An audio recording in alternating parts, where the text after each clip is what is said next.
If the book of Job is about what most people say it's about, then it is incredibly disappointing. Biblical commentators and preachers alike will tell you that it is about the problem of suffering. How can a loving, powerful God allow indiscriminate suffering? Now, certainly that is a question that Job asks. He asks it over and over. And certainly it's a question that his friends try to answer over and over. They tie themselves in knots trying to answer it, asserting over and over that God does not allow indiscriminate suffering ever, but that suffering is always a deserved and appropriate punishment for terrible sin measured out by a perfectly fair God. But at the end of the book, even God says that they were wrong. God does not need us to be defending God. And whenever we get caught up in trying to defend God, we're probably no longer taking seriously the suffering of those we think we're trying to help. God has big shoulders and doesn't need our protection. If you're wanting the book of Job to resolve this puzzle about whether suffering is always a punishment, and if not, why does God allow it, then the final scene in the book is especially disappointing. Because after most of the book has rejected the idea that good fortune or disaster are reliable indicators of what we deserve, the final scene could be read as saying that that belief was right after all.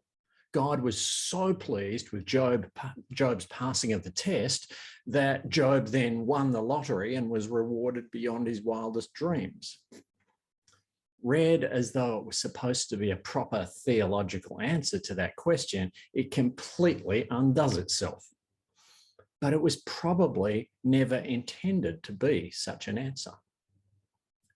The book probably is about finding a path of hope and life for those afflicted by terrible suffering. But I haven't observed any real hope or life coming to sufferers in the form of a theological defense of God's justice. Human need just doesn't work like that.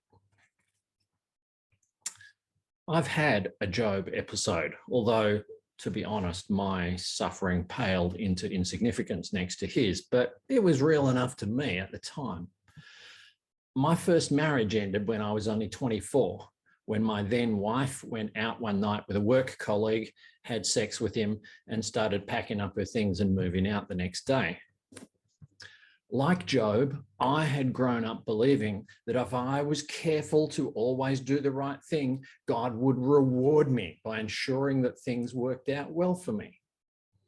But my marriage had just ended and I was pretty sure I hadn't done anything to deserve it. Like Job, I sat in my misery for weeks, screaming angry questions and accusations at the God who had let me down. Now, being the idealistic religious zealot that I was, a lot of those angry questions were theological questions.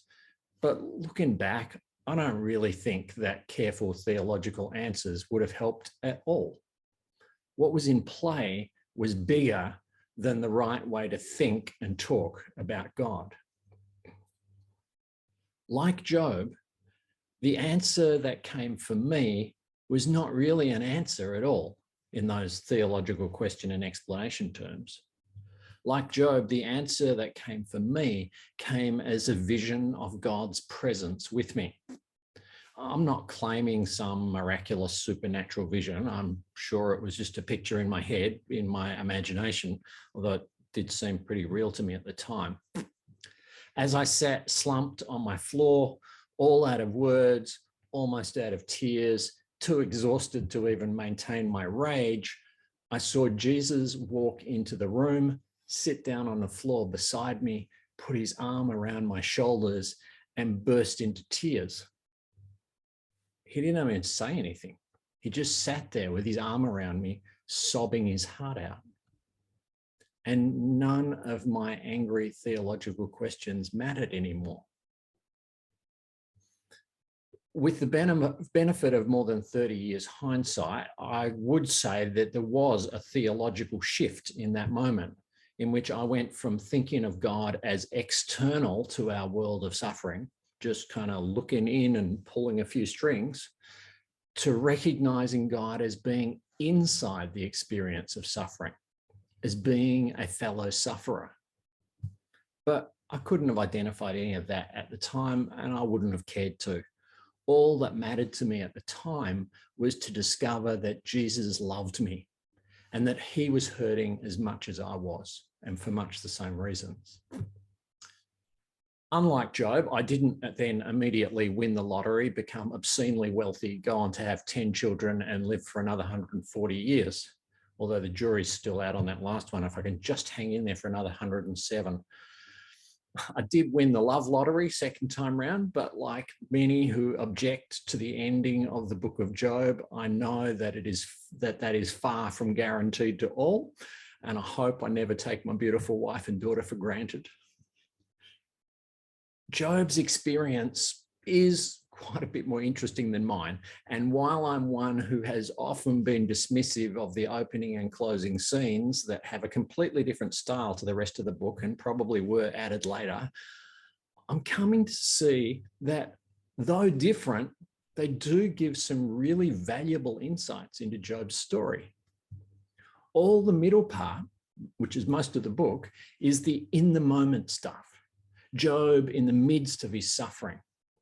But it's the opening and closing scenes that give us some before and after, some insight into how Job's intense suffering and his even more intense encounter with God change him as a person. The Job of the final chapter is a very different man from the Job of the opening scene. The Job of the opening scene, for all his undoubted integrity, piety, and righteousness, appears to be a deeply anxious and timid man. He's terribly afraid of things getting out of control and going wrong. And he deals with his anxieties by trying to maintain control, cover all the bases, minimize the risks, and keep a tight grip on everything.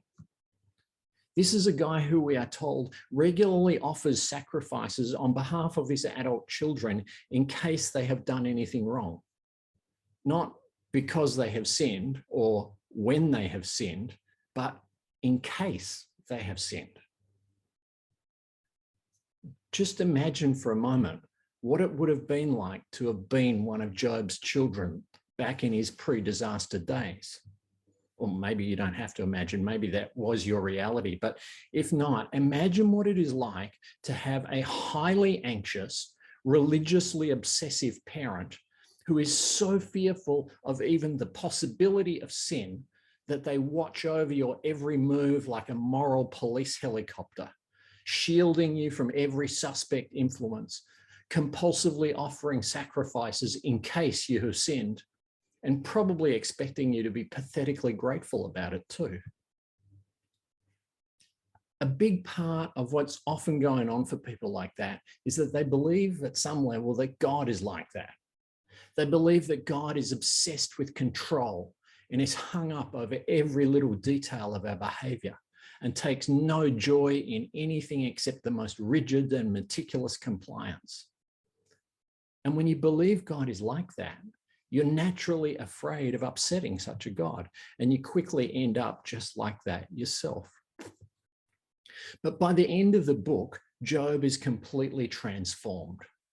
Somewhere in the devastating suffering and the awesome encounter with God, there is something that completely changes Job and sets him free to be a very different man. I think for Job, and I know for me, there are two aspects to this change: a dismantling or even destruction, and the building of something new in the cleared space. The personal disaster, my marriage breakup, Job's far greater horrendous losses, if it's big enough, it'll do the dismantling, the destruction. For Job, and this happened for me too, his whole worldview came crashing down around his ears. The rules that he believed had been governing his life simply didn't work. They failed. What we thought were immutable laws of the universe about how God worked and how things would go for us if we were faithful to God turned out to be total bullshit. They might work sometimes, but they sure as hell didn't work when we most needed them to work. So they could never be trusted and relied upon again. The reconstruction for Job comes in the encounter with God, who addresses him from a cyclone. We heard this not tonight, but in last Sunday's reading and in our readings at morning prayer during the past week. It often perplexes us because we can't see the connection between Job's questions and God's answers. But that's mostly because we're getting caught up again in expecting theological answers to the theological questions. But that's not what Job gets, and it probably wouldn't have helped him much if it had been. The word of the Lord that comes to Job out of the storm, and I encourage you to go back and read it, is a breathless rhapsody about the wonders of the untamed natural creation. And what is most striking about it is to hear how God exalts in the wildness of it all. Over and over, God describes wild creatures that are exciting and wonderful, but which have no apparent value to human affairs. But unlike the anxious, cautious parent Job, the Creator God is whooping and hollering with joy over the untamed craziness and abundance of it all. Of all the wild things God describes, only one can really be domesticated by humans. And even of that one, the warhorse snorting in anticipation of action, God says, don't kid yourself for a moment that you can master him. Unlike Job, God is no anxious helicopter parent. God seems almost drunk on the joyous wildness of it all. An extravagantly beautiful, totally beyond control creation where many things go wrong and other things go wonderfully but unpredictably right does not fill God with trepidation and a need to overcompensate by obsessively trying to reassert control. That wild, gorgeous, untamable creation fills God with enthusiasm and rapture and a burning, unquenchable love. So in a nutshell, God's question to Job from the whirlwind seems to be, can you love what you cannot control? Indeed, can you love without needing to control or trying to control? Can you generously love that which is free from your control and rejoice in its freedom? And at the bottom of his depression and despair, this really is a life or death question for Job. I look back on my own gut level reactions to my marriage breakup, and I realized that a big part of it was a less than admirable desire to possess and control. And the feeling of shock and outrage when my wife proved herself to be her own person, not owned by me and free of my control. Many people, and this is probably especially true of men, respond to any grief and suffering by trying to reassert control over everything and everyone around them. That's the story behind many domestic violence perpetrators even, a need to tightly control through fear and violence if need be, to ensure that no one can ever hurt them again. Even where there is no physical violence, many men who have been deeply hurt wrap that hurt tightly around themselves like a security blanket and become bitter and resentful and spiteful towards any who have hurt them or who they fear might hurt them. And they will never risk the vulnerability of loving without tight control. This is by no means only true of the pain of broken relationships. A tragic death, a sudden or chronic illness, losses in major disasters, fires, floods, etc. years lost to a pandemic and its control measures. Any of these can leave us deeply wounded and desperate to protect ourselves against any and every further pain by wrapping our pain around ourselves and obsessively trying to control everything so that no new pain can penetrate. But God speaks to us from the cyclone. Can you let go and learn to love what you cannot control? Can you risk the love that could wound you at any moment and so set yourself free to love with the wild abandon and generosity that your Creator God loves with? It was said by and of the World War II Holocaust survivors that their greatest act of courage and hope was to begin having children again.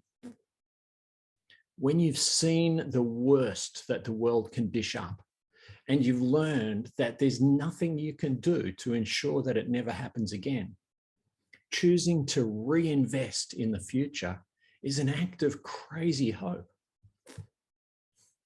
The same could perhaps be said of all of us right now. We're living through a global pandemic, and the scientists tell us that it won't be the last one and that probably they will become more frequent. We're also living through the tipping point of a global climate catastrophe. Those two are doubtless connected. This is not a safe world to bring children into. But in truth, we've never known a safe world to bring children into. We've just learned to live with the risks and invest in the future with hope anyway. The challenge God issues to Job is not just to trust enough to have children again, after knowing the devastating pain of losing his children, but to have them and trust them to make their own way in the world, a world that Job now knows he can't control and has given up trying to control. And the signs that Job achieved such a courageous freedom are a bit hidden in the English translation of the reading we heard tonight, but they're certainly there. Actually, the other thing that hides them is some assumptions we make about what is just patriarchal rubbish in the story. How do we know that Job was a changed man and that he broke free of his obsession with control and helicopter parenting? Well, we're told that Job and Mrs. Job had 7 more sons and 3 more daughters, and that the 3 daughters were the most beautiful women in all the land. And perhaps it makes you angry that then, as now, a woman's beauty seems to be the thing that gets all the attention. But hang in there, because you're probably trying to control the narrative and missing the point. Don't overlook the cultural shock value here. We're told the names of Job's 3 daughters, but not of his sons. And that is bizarre in the ancient world, almost unheard of, even in the Bible. We're also told that Job gave his daughters an inheritance along with their brothers. And this too is pretty much unheard of, a shocking departure from the cultural norms of the day. Daughters were provided for by marrying them off, not by giving them a cut of the inheritance normally reserved for the sons. The only circumstances in which a father might have given his daughter an inheritance was if she was considered unmarriable, which is why we're told that Job's daughters were the most beautiful women in all the land. Well-resourced suitors were queuing up to ask Job for the hands of his daughters. But Job, who used to be such a timid and cautious upholder of every social convention and traditional righteousness, breaks with all the expectations and gives his daughters an inheritance, effectively liberating them from the need to depend on a man, either him or a future husband, and trusting them to enjoy their freedom however they choose to live it, free from his control. But there's something else going on in the naming of these beautiful women too. It's already radical and unconventional that we are even told their names. But the names themselves are quite unconventional, and certainly not the kind of names that the old helicopter parent Job would have chosen. These are sensual names, a little risque even. One of them is a beautiful bird. One of them is a fragrant spice. And the third one is a cosmetic, a type of eyeshadow. It's almost like he named his daughters lingerie, lipstick, and cleavage. These are not the kind of names given by an overprotective father in a world that is afraid of beauty, that kept women veiled, subservient, and under control. Perhaps it will be just as much of a shock in our world, where we want to be free of the veil, but still reinforce the old controls by outlawing the appreciation of physical beauty and cancelling the offenders. But Job is a changed man. After tragedy broke his delusions of control, of being able to manage the world and socially engineer the future for his children, an encounter with the living God and the radically different parenting style of this God has given Job a new vision of his own place in the wild, beautiful, untamable world. And this newly liberated Job is raising strong, bold, beautiful, independent daughters who will never be owned or dominated by any man, but who are free to give themselves away freely and confidently as they wish, able to trust and rejoice in their own beauty, in their own liberty, in their own resilience, in their power to make their way in a wild, untamable world. Far from immune to tragedy and trauma, but equipped to keep rising from the ashes and throwing themselves back into life with passion and wild hope. So come to the book of Job with complicated theological questions about the justice of God and the nature of free will, and you will almost certainly come away disappointed. You'll find all the questions, but no clear answers.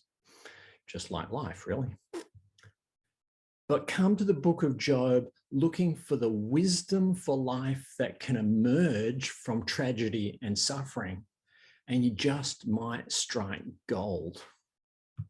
As our world limps towards an unknown future, crippled by pandemic and under the ominous shadow of climate catastrophe, it is wisdom for living through and beyond disaster that we need, not the illusory certainty of the kind of defensive theological answers that Job's friends tried to push on him. Wisdom comes when we let God ask the questions. Can you relinquish your illusions of being able to manage the world and love generously what you cannot control? Love without needing to try to control? Are you ready to drop the comforting cloak of your pain and risk everything on a wild and irresponsible hope at the invitation of the God of resurrection? Wisdom is born in the struggle to say yes to those questions and to live that yes with courage, hope, and generosity.